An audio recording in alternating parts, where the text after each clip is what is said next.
Good morning, good afternoon, or good evening, 6th grade science.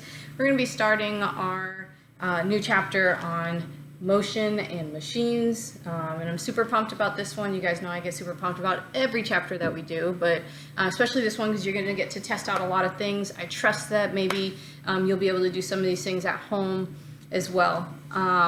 So when you think of motion, machines, inventions, who is someone that you normally think of, famous inventor from the past?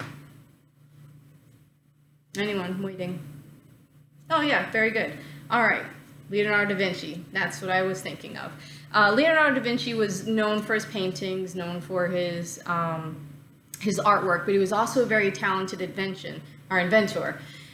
He was constantly coming up with ideas on how to take the idea of motion and machines and build things from it. So he wanted to create a machine that could move water. He wanted to create a flying vehicle. He wanted to create bridges that could be portable and moved.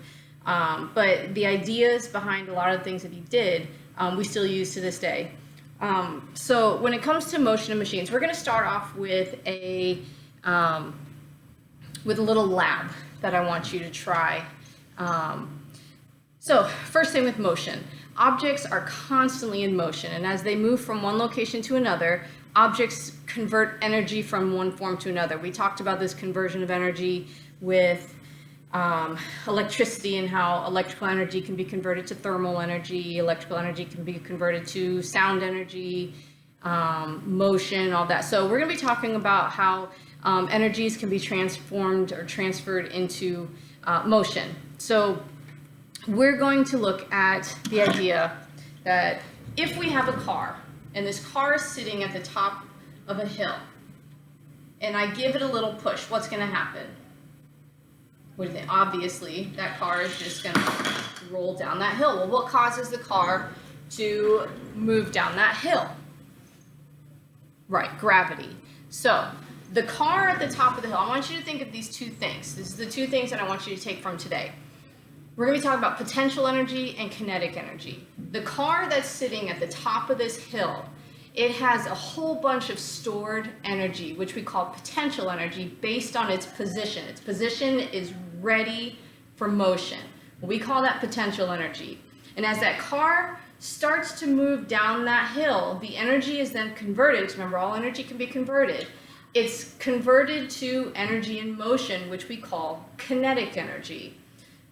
Potential energy is when it's ready to go. It's that stored energy. It has the potential to move, but then we have kinetic energy where it's that energy now in motion. Okay, so same thing occurs. Like if I was to stand up on this chair, this is going to be pretty dangerous. If I stand on this chair and I have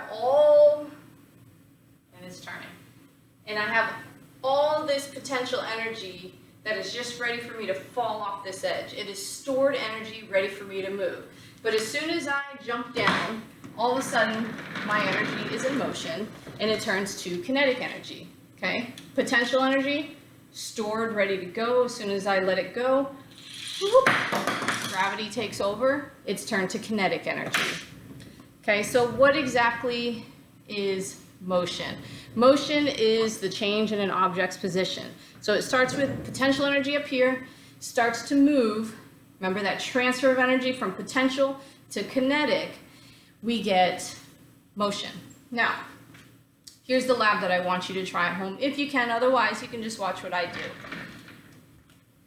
I'm going to present you with a problem. The problem is, how do you think the tennis ball will transfer energy from this larger soccer ball? What I'm going to be doing is I'm going to be taking the soccer ball and the tennis ball, and I'm going to drop them at the exact same time. Okay? When they go to the ground and hit, what is going to happen to the soccer ball and to the tennis ball? I want you to think right now of a hypothesis that can be used to solve what is going to happen. So, if the problem is, how do you think the tennis ball is going to get transfer kinetic energy from the larger basketball? I want you to write a hypothesis. Remember, the hypothesis needs to be an if-then statement. If I drop the soccer ball and the tennis ball at the same time, then what's going to happen? Your job is to write down what you think is going to happen as a good hypothesis. Okay? Then we're going to run 3 trials. Those 3 trials, I simply want you to write the observation of what just happened. I'll give you time. Pause the video right now so you can get that set up. I'll show you an example. This is what I have in my journal. So I have the hypothesis, and then I have the data table, which is trials 1, 2, and 3. Come up with a good hypothesis of what you think is going to happen, and then watch my 3 observations. Are you ready? Let me get the ground here. Okay. Trial 1, I have the soccer ball and the tennis ball. Hopefully I don't hit myself in the face. Here we go. In 3, 2, 1. Oh, did you catch that?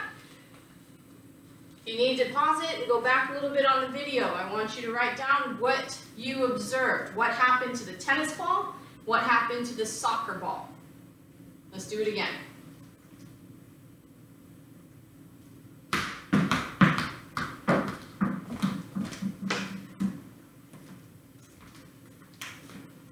The same thing happened?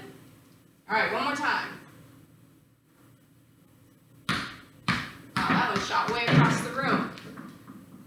Now, what I want you to do, I want you to write your 3 observations down for those 3 trials. Now, if you have these at home, I want you to take a tennis ball. It could be a basketball, it could be a soccer ball, a volleyball, just 2 different athletic balls that are 2 different sizes. So it could be a tennis ball. Please don't use a golf ball. We don't need that shooting off and chipping your tooth. Tennis ball and a basketball or soccer ball, volleyball, something like that. And I want you to reverse that. I want you to put the tennis ball on the bottom, soccer ball on the top, and drop it and see what happens. You can also try it with 3. You can do a stack of 3, like a basketball, soccer ball, tennis ball. See if you can get them stacked one on top of the other and let them drop. And I want you to, if you can, I want you to write down the observation of how you dropped it and what the results were. What you need to do is you need to turn in or write down these things. Write down a hypothesis and write down your 3 observations of what happened. And then I want you to tell me, was your hypothesis correct or not? And then take a picture of what you wrote down. You can type it up and email it to me. Email you can get through RenWeb. RenWeb is open for all of you guys to use. All right, so our 2 terms. As a review, we have potential energy, which is our stored energy. It's energy that is ready to move, but it's not there yet. It's at a position where if any little push or gravity is going to cause it to move. It's ready to go. And then we have kinetic energy, that energy in motion, just like that car rolling down the hill. All right, we'll see you tomorrow.